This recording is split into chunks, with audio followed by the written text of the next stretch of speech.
Good morning, everyone. My name is Carolyn Hart Bennett, and today I'm going to read Chapter 9 from my second book, Seven Sisters Overland.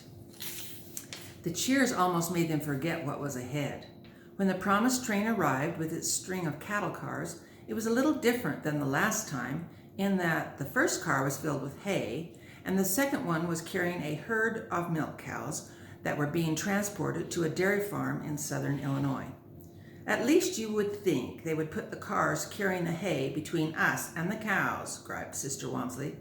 Yes, moaned Sister Nightingale. I can't believe we are stationed behind mooing, hay-burning bovines that will most assuredly add to our discomfort with their awful odor. Be that as it may, sisters, said Eleanor, who was losing patience with the in-laws. We have to make the best of the situation. Let's all get to work. As the saints began sweeping the cars free of manure, they didn't miss the irony of the hymn they sang. When the days are gloomy, sing some happy song. Meet the world's repining with a courage strong. Go with faith undaunted through the ills of life. Scatter smiles and sunshine o'er its toil and strife. Scatter sunshine all along the way. Cheer and bless and brighten every passing day. After 3 more verses, the cars were clean. The sisters found a car that was toward the back of the train, thinking the smell from the cows might escape them. Fortunately, the wind was blowing towards the cows during their wait for the engineer to start the train. But as the wait continued, the wind managed to shift directions, and as they sat there, the most horrible, gripping odor they'd ever smelled fell over them and smothered their senses. Yow! That smell can't possibly be coming from those few milk cows, can it? Gasped Sister Walmsley. That is just plain putrid, Sister Nightingale murmured. Everybody grabbed or plugged their noses in some fashion. Women buried their noses in their skirts, and men used the crooks of their arm to cover their nostrils. That smell is worse than the lower decks of the Amazon after a week of battened down hatches, George gasped. It was only a matter of a minute or two until several saints, including Linda May, were retching through the slats of the cattle car. A loud whistle and jerk gratefully let the saints know they were on their way. Brothers and sisters, what you are smelling is not just those cows in the cattle car in front of us, but the combination of miles of swampland and stockyards that are scattered all along the various rail lines in the Chicago area. When the wind changes direction and you are in its path, you get the full impact of the largest collection of cattle-holding corrals in America. I'm certainly glad we're moving thousands of miles west of this place, said Eleanor as she held Linda May's forehead while she retched. After a few miles, the thick, overpowering smell thankfully dissipated, and to their surprise, the saints could barely smell the cows in the cattle car. The ride smoothed out as well. Rolling along, the saints began looking at the scenery they were passing. Each region of the country had its own unique landscape.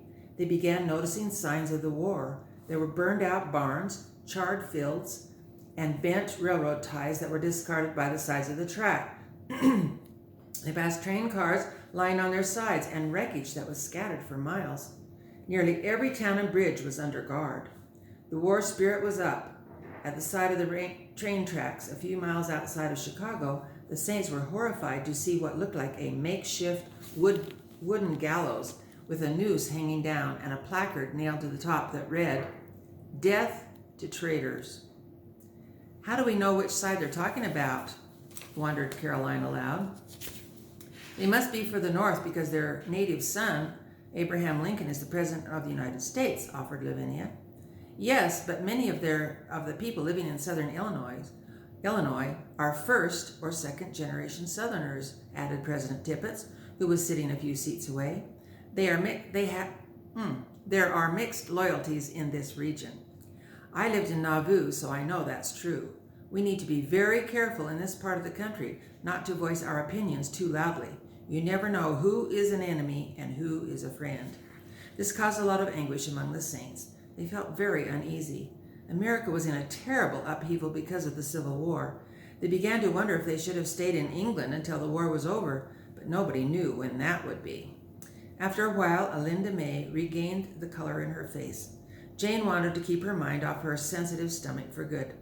"Let's count, Alinda May. I'll say the number and you repeat it. 1. She held up one finger. Alinda May repeated 1 and held up a shaky finger. 2. 2. They continued counting to 10 and then started over, holding up the appropriate number of fingers each time. Alinda May became healthier and steadier as they counted. Soon, Jane branched out to higher numbers, and the 7 sisters distracted their mind from the gruesome noose by joining in on the counting with Alinda May. It was fun to watch her smile when she mastered each sequence of 10. After a while, they grew tired of this game and decided a nap was in order. But as the train went farther south, the rougher the ride became, and there was no sleeping to be had. The wheels were on very uneven tracks that jerked the cars back and forth. Everyone in the car felt their chests vibrating. Being bored, Phoebe opened her mouth and began emitting a deep, monotone sound from her diaphragm. The vibration made her voice shake. She sang on the same note.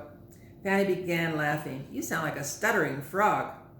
Then she joined her sister on the same note. She too felt the vibration and funny sensation that tickled her throat. The two continued as Susanna joined with them. Caroline and Alinda May sang the note a third higher than the Watts sisters were singing. Now it sounded like a frog chorus. Other saints caught on and joined in until the whole car was involved. Then Lavinia added a high note and let the jiggling cars provide the vibrato. Everyone was having a great time laughing, singing, and uttering the stuttering monotone pitch. Then suddenly a loud crashing sound was heard, and the vibration turned into an impact that sent everyone into each other with a huge shove. The train had crashed into something, and the cars were piling up with screeching and scraping metal. Screams, cries, mooing, and bellowing ensued as the train cars slid and bumped into each other and sent the saints and cows in all directions. After the tossing, knocking, smashing, scraping, and bumping stopped, nobody moved for a few seconds. They began gathering their wits and ascertaining if they were hurt. Some had to untangle themselves or climb off of other people they had landed on. The saints rubbed their heads and tried to move their arms and legs. Babies and children were screaming and crying. The cows were in a panic, trying to get their legs under their bodies to stand up. They were trampling each other and not understanding they needed to let the cow on top get off first. Eleanor flew into action, moving from one sister to the other. "Are you all right? Is anything broken? Do you have any cuts or scrapes?" "No, we're fine. Just scared," said Susanna. Then Eleanor noticed Alinda May was lying still. She dashed to her side and cradled her head as she lifted her up. Alinda May, wake up! Are you all right?" Alinda May's eyes began to flutter, and she moaned and rubbed her head. "My head." "How does the baby feel?" "Hard," Alinda May said, massaging her stomach to see if the baby would shift positions. "Let me know if you feel anything different," said Eleanor, helping Alinda May sit up. Caroline and Lavinia were now looking around to see who they could help.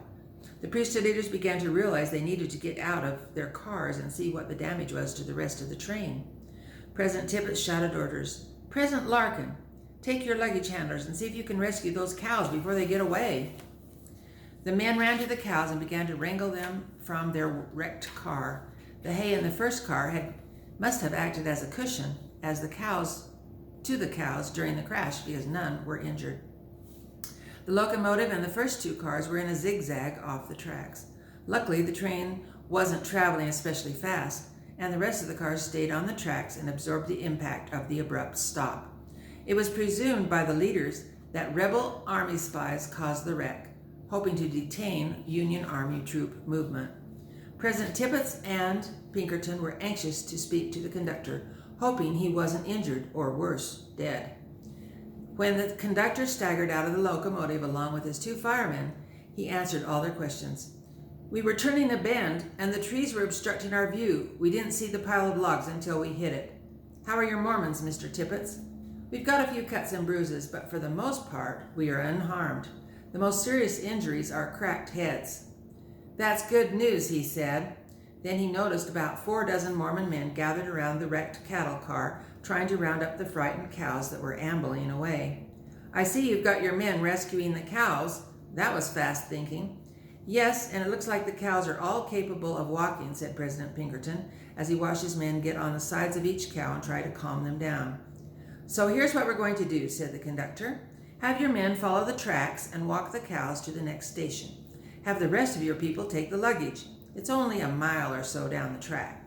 It was marvelous that only the engine and the first 2 cars were off the tracks. It was miraculous that only the engine and the first 2 cars were off the tracks, but it was difficult not to grumble about this turn of events. Marcus climbed to the top of the engine and gave instructions. Brothers and sisters, you'll need to become porters today. If each of you carries your own luggage, it will make light work.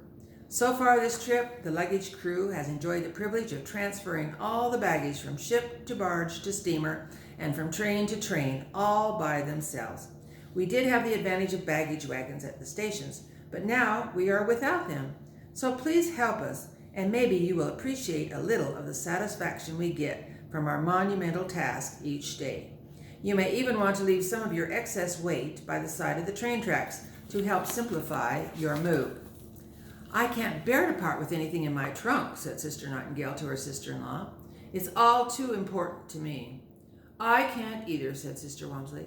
How can they even suggest it? The saints lined up to get their baggage. Some families had little more than 1 or 2 bags altogether, while others had 2 or 3 pieces of luggage for each family member. Only a few had been prudent in their packing. There were many excess pounds of clothing and possessions. Some of the larger trunks required 2 people to carry them. The heads of families divided up the hand-carried items among the children as evenly as they could. They even gave a light bucket or bag to their toddlers. I'll carry something, Elinda May announced. The only thing you're going to carry is your baby, said Eleanor firmly. Elinda May felt useless, but knew it was best she not try to lift anything. Her head was starting to throb from the collision just minutes earlier. She held onto her stomach as she walked, and Matthew, who had volunteered to carry her valise, along with his own, followed behind her. Lavinia could barely heft her bag. It only came an inch off the ground. Oh my, this is heavy. What did I pack in here, rocks? How have the baggage captains loaded and unloaded all these bags so many times? They must have the strength of Samson.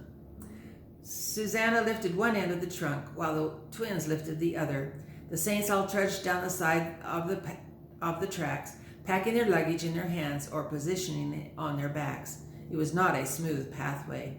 How far do we have to carry this thing, Susanna? Asked Fanny. I'm already tired, whined Phoebe. You twins are starting to sound like someone else we know, said Eleanor, trying to shame the in-laws into being more positive. I think the station's just down around that bend, Susanna fibbed. The bend seemed to go on, bending first to the right and then to the left. Everyone was struggling. Faces were strained. The sisters started seeing saints stop along the trail and take items out of their luggage to leave along the way.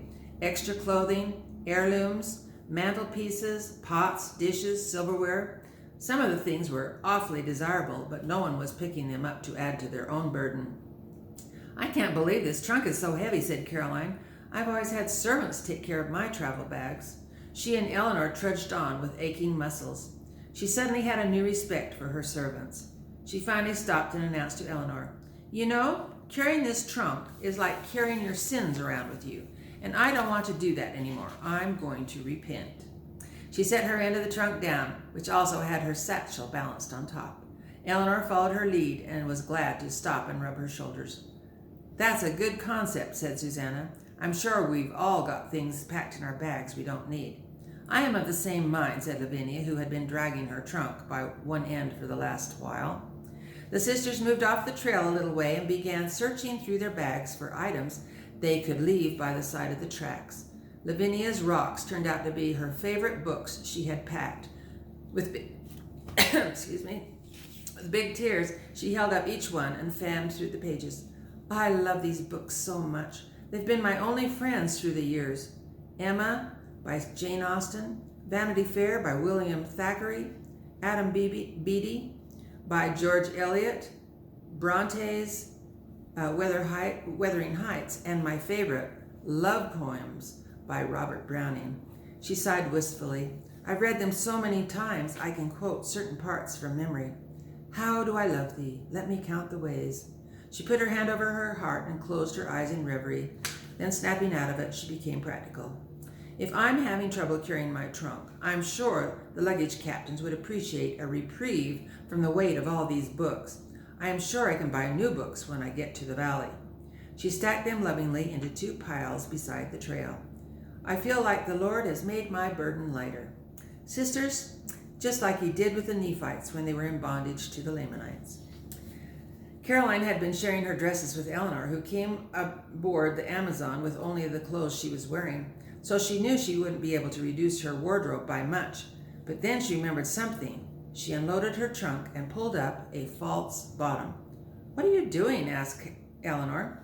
"I forgot that I brought my wedding dress," said Caroline. "I thought I might have use for it in the valley." With quite a bit of effort, she pulled out a lovely beige tapestry and sky blue brocade dress with beading and many-layered skirt. "That is breathtaking," said Eleanor. "I wish I could see you in it." "It fits me perfectly," she lamented, "but try to heft it." Eleanor and the others tried to pick it up. "It's staggering how heavy it is," said Susanna. "Maybe some sweet young bride-to-be will find it here in the woods before the wind, dirt, and rain can ruin it," said Eleanor. Caroline stood the skirt up near a tree. It was of such thickness that it could easily stand alone. The bodice, with its stiff stays, perched nicely on top of the full gathered skirt. "It's like the bride has been plucked right out of her dress by a gigantic eagle and taken away to her nest to join her eaglets," said Lavinia, laughing. The sisters chuckled at this picture, but felt terribly sad at the same time. They couldn't help but admire Caroline for giving up her beautiful bridal dress in the name of austerity. "In my opinion," said Eleanor, "Peter didn't have very much character if he threw you over because you joined a new church. And because of it, I'm not particularly interested in men right now," said Susanna with a touch of bitterness in her voice. "But I'll find some beau one of these days, and he will love me, the Lord, and the Church of Jesus Christ of Latter-day Saints." "You've made a huge sacrifice, Caroline, but what about your satchel of Wedgwood dishes? It's awfully heavy," said Susanna, hinting strongly that she leave it. Caroline got a determined look on her face. "I don't care how heavy it is, my sweet Susanna. I will never part with the gift Nan gave me. My Nan is the only person who didn't turn her back on me, and even if I have to leave this trunk sitting right here so I can carry my satchel, that's what I'll do." The sisters laughed awkwardly. They knew Caroline was serious. Resuming their tramp, they joined the other trudging saints, who were now singing loudly, hoping to get their minds off the hardships they were experiencing. When they arrived at Greymont Station, the saints were red-faced, perspiring, and their clothes were wet with sweat. They headed for the railway shed, hoping to find some water and shade on the other side. Rounding the corner of the shed, they happily found a large water barrel and began quenching their thirst. When the train conductor headed for the office to deliver the bad news of the wreck, the station attendant came running out to meet him. "What are all these cows doing wandering around? What happened to my train?" he yelled. "I'm sorry to report that it was derailed by logs on the tracks." The attendant shook his head in disgust and cursed. "I knew these Mormons would bring us bad luck." Then he turned his attention to President Tippett. "Your group will have to stay here until the tracks are fixed, and we can bring in another train. Your men need to get these cows into our corrals." "Not even a thank you for saving them?" said President Larkin to President Pinkerton under his breath. "We should have let them run off," whispered George. President Tippett couldn't believe the ingratitude, but pressed on. "Those clouds don't bode a pleasant night, sir. Can we take refuge inside your railway shed?" "There isn't enough room in there. It's out of the question," he said. President Tippett was tired of being treated with no consideration. "I would like to use your telegraph, sir." "It will cost you," he grumbled. "I plan to send our church officials word that they should make other arrangements to send the dozen or so companies of saints that will be following us next year and every year thereafter by some other route, so they will be treated with decency and compassion. Each company has between 400 and 500 passengers. You'll be losing those fares for your railway line." The attendant gulped. Let me consult my employer." He went into the shed and tapped out his predicament to the railway superintendent, who was somewhere in some far-off office. It was less than 5 minutes until he came back out and announced, "The passengers can use the shed for the night, but if they can't if they can't all fit inside, they will have to make other sleeping arrangements because that was all the shelter there was. And that's the end of chapter 9. That noise in the middle of me reading was this tractor outside that's plowing our front driveway. Sorry about that. Over and out.